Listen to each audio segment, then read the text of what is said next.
Supreme court का एक फैसला आया और उस फैसले के अकॉर्डिंग इस देश के मुख्य चुनाव आयुक्त की नियुक्ति जिस पैनल को करनी है उसमें प्रधानमंत्री, नेता प्रतिपक्ष और चीफ जस्टिस ऑफ इंडिया को रहना था।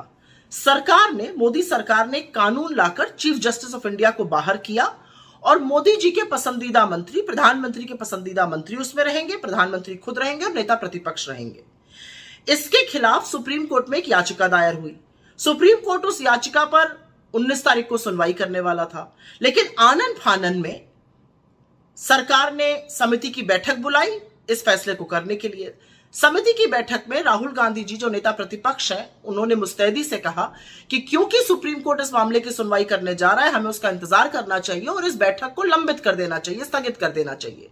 लेकिन उनके सुझाव को नरेंद्र मोदी और अमित शाह ने खारिज कर दिया और आधी रात को ज्ञानेश कुमार को इस देश का मुख्य चुनाव आयुक्त नियुक्त कर दिया गया। डिसेंट नोट नेता प्रतिपक्ष राहुल गांधी जी ने इसमें दिया था। सब जानते हैं ज्ञानेश कुमार जी अमित शाह जी के बड़े पसंदीदा नौकरशाह रहे हैं। सवाल एक है, असल में सवाल दो हैं, और सवाल यह है कि ऐसी क्या जल्दी थी? अगर सुप्रीम कोर्ट इस मामले को सुन रहा था तो उसकी सुनवाई हो जाने देते, फिर नियुक्ति करते। ऐसी क्या दिक्कत थी चीफ जस्टिस ऑफ इंडिया के रहते हुए कि उनको निकालकर मंत्री को एक डाला गया, जिससे कि फैसला 2:1 रहे, जो सरकार चाहेगी उसी की नियुक्ति होगी।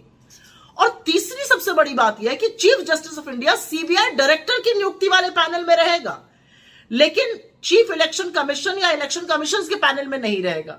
यह कहां का न्याय है? जिस इलेक्शन कमीशन पर, जिस चुनाव आयोग पर, जिस मुख्य चुनाव आयुक्त पर इस देश में निष्पक्ष चुनाव कराने की जिम्मेदारी है, उसमें नहीं रहेंगे। क्यों नहीं रहेंगे भाई?